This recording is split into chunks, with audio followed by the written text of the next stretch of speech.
జై శ్రీరామ్. అందరికీ నమస్కారం. వెల్కమ్ టు న్యూస్ అఖండ. నేను మీ కస్తూరి శ్రీధర్. మిత్రులారా, మమతా బేగం ముఖ్యమంత్రిగా ఉన్నటువంటి కాలంలో పశ్చిమ బెంగాల్లో మహిళల భద్రత అలాగే వాళ్ళ పైన జరిగినటువంటి అఘాయిత్యాల అంశం జాతీయ స్థాయిలో దుమ్మారం రేపేసినాయి. మామూలుగా అయితే కాదు. ఒక మహిళా ముఖ్యమంత్రి పాలనలో ఉన్నటువంటి రాష్ట్రంలో మహిళల పైన దాడులు పెరగడం ఆందోళన కలిగించే అంశంగా మారిపోయింది. పశ్చిమ బెంగాల్లో మహిళల పైన జరుగుతున్నటువంటి హింస కేవలం సామాజిక సమస్యగానే కాకుండా రాజకీయ హింసతో ముడిపడి ఉండడం ఇక్కడ మనం అందరం కూడా గుర్తుంచుకోవాల్సినటువంటి విషయం. వీటిలో మొదటిది వచ్చేసి పార్క్ స్ట్రీట్ అత్యాచార ఉదంతం. ఈ మమతా బేగం అధికారంలోకి వచ్చిన తొలినాళ్లలో జరిగినటువంటి ఈ ఘటన సంచలనం సృష్టించింది. బాధితురాలి ఆరోపణలను ముఖ్యమంత్రి కల్పితం, అంటే ఇది కావాలనే చేశారు, ఇదంతా నాటకం అని చెప్పేసి కొట్టిపారేయడం తీవ్రమైనటువంటి విమర్శలు కూడా దారితీసింది. ఒక మహిళ అయ్యుండి మమతా బేగం ఈ విధంగా మాట్లాడడంతో అందరూ కూడా చీకొట్టినారు. అయితే తర్వాత పోలీసులు దీన్ని నిజమైన అత్యాచారంగా నిర్ధారించారు. మరి కనీసం మినిమం కామన్ సెన్స్ లేకుండా, కొంచెమన్నా క్లారిటీ లేకుండా ఎట్లా మాట్లాడుతుంది ఈవిడ గారు అట్లా? అందుకనే దొబ్బినారు ఇప్పుడు బాగా పశ్చిమ బెంగాల్ ప్రజలు. ఇక రెండోది కామ్దుని అత్యాచారం అలాగే హత్య. ఒక కళాశాల విద్యార్థిని పైన జరిగినటువంటి ఈ క్రూరమైన దాడికి నిరసనగా ప్రజలంతా కూడా పెద్ద ఎత్తున రోడ్ల మీదకి వచ్చారు. ఈ కేసులో కూడా విచారణ జాప్యం పైన విమర్శలు కూడా వచ్చినాయి. కానీ ఈ అభినవ స్వరూపణకైనటువంటి మమతా బేగం మాత్రం అవేమి కూడా పట్టించుకోవాలా. ఇక ఎన్నికల తర్వాత హింస. ఇప్పుడు లాస్ట్ ఎలక్షన్ టైంలో 2021లో అసెంబ్లీ ఎన్నికల ఫలితాల తర్వాత రాష్ట్రంలో జరిగినటువంటి హింసాకాండలో రాజకీయ ప్రత్యర్థుల కుటుంబాలకు చెందినటువంటి మహిళలపైన అత్యాచారాలు, దాడులు జరిగినాయి. కొన్ని వందల మంది బీజేపీ కార్యకర్తల భార్యలను ఈ జిహాదీ ముండా కొడుకులు, తృణమూల్ కాంగ్రెస్ పార్టీ గూండాలు కలిసి అతి దారుణంగా అత్యాచారాలు చేశారు. అంతేందుకయ్యా, మన రీసెంట్ గా ఎలక్షన్ రిజల్ట్ అంతా వచ్చింది కదా, బీజేపీ గెలిచింది. ఒకవేళ బీజేపీ గెలవకుండా తృణమూల్ కాంగ్రెస్ కన్నా గెలిచిందంటే వీళ్ళు ఏం చేశారు తెలిసిన? లాడ్జ్లో రూమ్ బుక్ చేశారంట. ఏది? మన బీజేపీ నాయకులు కావచ్చు, కార్యకర్తలు కావచ్చు, ఎవరైతే ఓటర్లు ఉంటారో సపోర్టర్స్, వాళ్ళ ఇంట్లో ఆడవాళ్ళని తీసుకొని పోయి ఏది రేపులు చేసేదానికి అది పనిగా లాడ్జ్లో రూమ్ కూడా బుక్ చేశారంట. ఇంతకంటే దారుణం, ఇంతకంటే అన్యాయం ఆడైనా ఉంటుందా? అసలు వాళ్ళు ఎంత దుర్మార్గమైన వాళ్ళో చెప్పేదానికి ఒకటే ఒక సింపుల్ ఎగ్జాంపుల్. ఏకంగా ఇప్పుడు ప్రస్తుత ముఖ్యమంత్రి సువేంద్ర అధికారి ఎవరైతే ఉన్నారో ఆయన పిఏనే పొట్టన పెట్టుకున్నారు.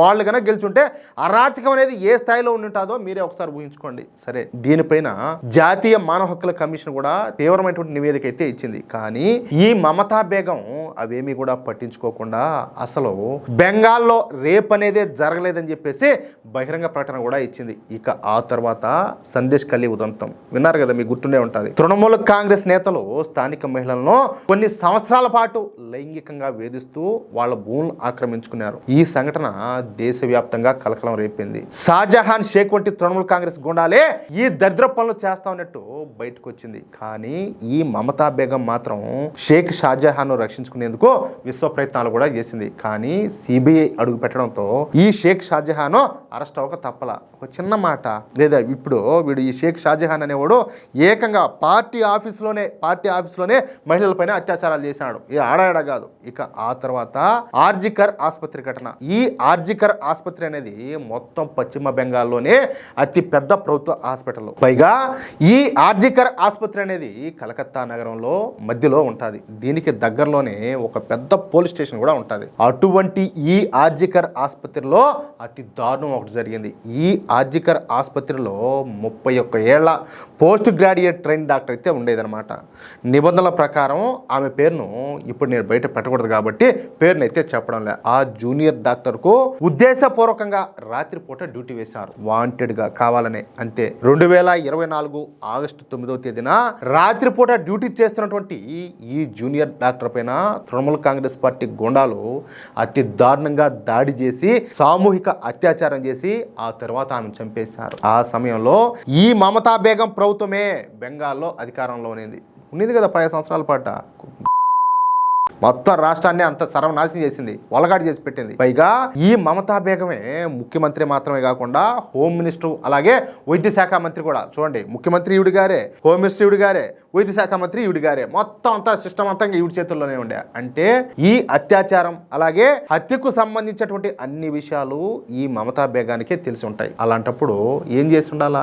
దోషులను వెంటనే అరెస్ట్ చేయించాలా, బాధితురాల కుటుంబానికి న్యాయం చేయాలా, నిందితులకు కఠినమైన శిక్షలు విధించే విధంగా చర్యలన్నీ కూడా తీసుకోవాలా. కానీ ఈ మమతా బేగం ఏం చేసింది? ఆ పనులేవి కూడా చేయలే. పైపిచ్చి ఏంటంటే ఆ ఆసుపత్రిలో ఉన్నటువంటి సాక్ష్యాధారాలన్నింటినీ కూడా చెరిపేసే విధంగా పోలీసులకు ఆదేశాలు జారీ చేసింది. ఏ ఒక్క సాక్ష్యం కూడా లేకుండా మొత్తం తుడిచిపెట్టేశారు. పైగా ఏంటంటే ఈ అత్యాచారం హత్యను కూడా మమతా బేగం సమర్థించుకోవడానికి ప్రయత్నం చేసింది. అయితే మన బెంగాల్ టైగర్ అయినటువంటి సువేందు అధికారి గారు కోర్టుకు వెళ్లడంతో హైకోర్టు ఈ కేసును సిబిఐకి అప్పగించారు. ఇక ఈ కేసులో ముందుగా 3 ఐపీఎస్ అధికారులు పనిచేశారు. వాళ్ళలో కలకత్తా కమిషనర్ కూడా ఉన్నాడు. చెప్పాలంటే వాడు పెద్ద ఎదవ. సూటిగా చెప్పాలంటే మమతా బేగానికి పెంపుడు కుక్క అనుకోండి. ఇక ఈ 3 ఐపీఎస్ అధికారులు కలిసి సిబిఐ వాళ్ళు రాకముందే ఈ సాక్ష్యాధారాలన్నీ కూడా మాయం చేశారు. పైగా సిబిఐకు ఏ మాత్రం కూడా సహకరించాల. ఎందుకంటే బేగం నుంచి ఆర్డర్స్ ఆ మాదిరి ఉన్నాయి. కనీసం అటాప్సీ రిపోర్ట్ ను కూడా ఈ 3 ఐపీఎస్ అధికారులు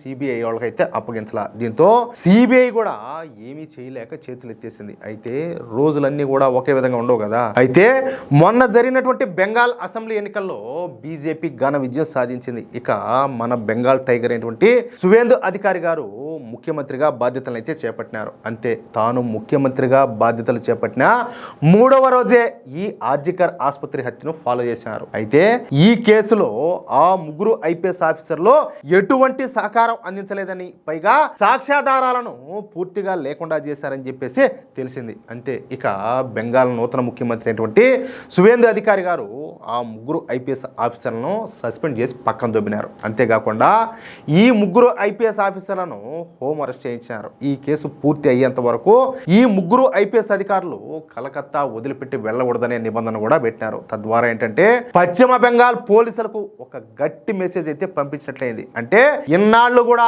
ఈ మమతా బేగానికి ఎవరైతే చెంచాగిరి చేశారో వాళ్ళందరికీ ఇంకా మాత్రం మామూలుగా ఉండదు. సినిమాది వేరే లెవెల్లో కనపడుతుంది. అదే విషయం. అయితే మిత్రులారా, నిజాలను నిర్భయంగా చూపించడమే మన న్యూస్ అఖండ లక్ష్యం.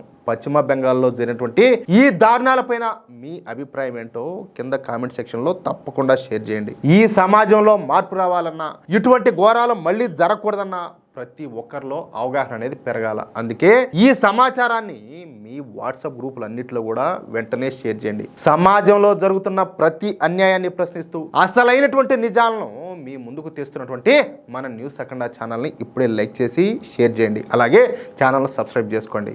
జై శ్రీరామ్, జై హింద్, భారత్ మాతాకి జై.